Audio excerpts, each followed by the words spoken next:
Hey guys, my name is Renee Brown. Some people call me Lulu. I'm the designer behind the brand Rebirth Couture. I was known as that girl in high school that made her school bag.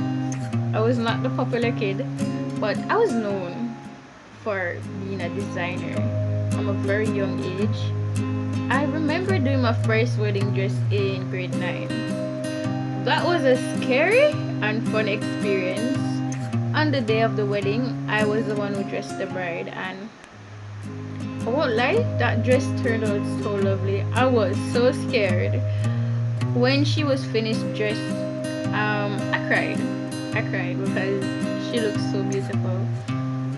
So from there and then, I knew that I definitely want to steer my business in bridal coutures or even pageants or proms.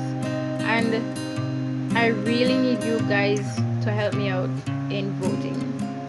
I can't do this without you guys, because at the end of the day, what makes a business successful is the clients. You are the ones that make my brand Rebirth Couture. Thank you guys.